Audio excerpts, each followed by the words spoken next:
दोपहर का वक्त था। दुकान पर ग्राहकों की लाइन लगी हुई। तभी बेटे के मुंह से एक चीख सी निकली और बोला, पापा पापा मुझे चोट लग गई, खून आ रहा है।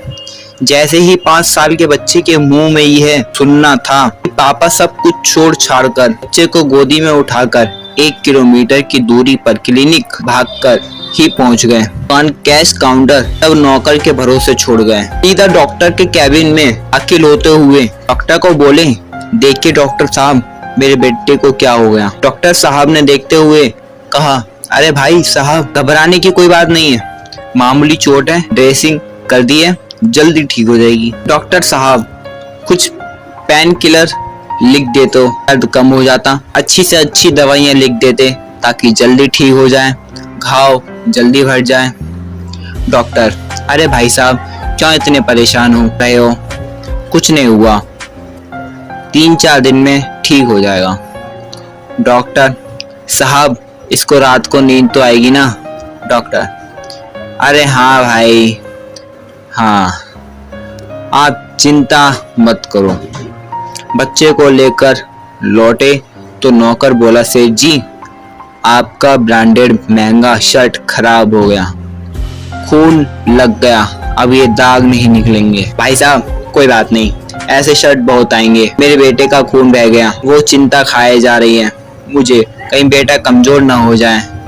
तू जाके एक काम कर, थोड़े सूखे मेवे फ्रूट ले आ, इसे खिलाना पड़ेगा, तब जाकर कहीं खून की भरपाई हो पाएगी।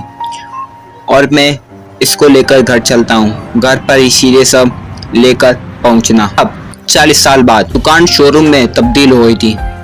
भाई साहब का बेटा व्यापार संभाल रहा था। भाई साहब रिटायर्ड हो चुके हैं, घर पर ही रहते थे।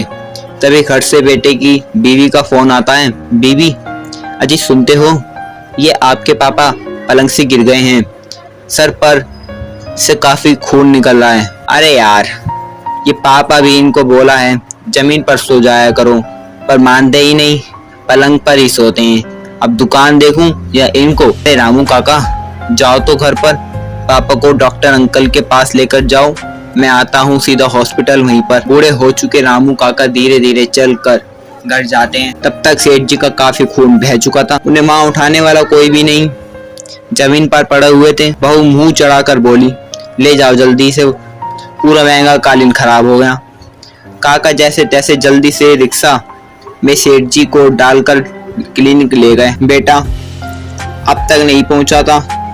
काका ने फोन किया तो बोला, अरे यार वो कार की चाबी नहीं मिल रही थी, अभी मिली है, थोड़े कस्टमर भी हैं, आप बैठो लेकर मैं आता हूँ। जो दूरी 40 साल पहले एक बाप ने बेटे के सर पर खून देखकर 10 मिनट में बेटे को गोदी में उठाकर भागकर तय कर ली थी, उतनी दूरी बेटा 1 घंटे में कार से भी तय नहीं कर पाया था। डॉक्टर ने जैसे ही भाई साहब को देखा, उनको अंदर ले जाकर इलाज चालू किया। तब तक बेटा भी पहुंच गया। डॉक्टर अंकल बोले, बेटे खून बहुत बह गया, एडमिट करना पड़ेगा बेटा। अरे कुछ नहीं डॉक्टर साहब, आप ड्रेसिंग कर दो, ठीक हो जाएंगे 2-4 दिन में। डॉक्टर अंकल बोले, ठीक है, कुछ दवाइयाँ लिख देता हूँ, थोड़ी महंगी है लेकिन आराम जल्दी हो जाएगा। लड़का, अरे डॉक्टर अंकल, इन्हें कहाँ जाना है, घर पर ही तो पड़े रहना है, सब चलेगा, 4-5 दिन ज्यादा लगेंगे तो अपनी तो अब इतनी महंगी दवाइयों की क्या जरूरत है, चलो मुझे निकलना पड़ेगा, शोरूम पर कोई नहीं है। ये सुनते ही डॉक्टर अंकल के सब्र का बांध टूट गया और 40 साल पहले की घटना उसे पूरी सुना दी। यह सब सुनते ही बेटा आत्मग्लानि से भर गया। बेटे की आंखों में आंसू बहने लगे, उसे बहुत ही पश्चाताप हुआ। तभी बहू का फोन आया, वो महंगा कालीन खराब हो गया है, क्या करूं।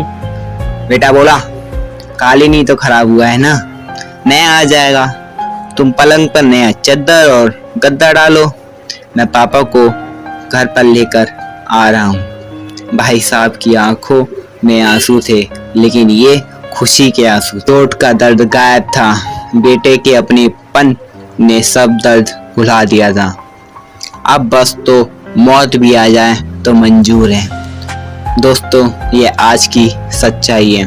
आज हमारे अंदर का इंसान मर चुका है, माँ बाप अकेलेपन का जीवन जी रहे हैं और बच्चे कामयाबी और दौलत की चकाचौंध में खोकर सब कुछ भूल चुके हैं।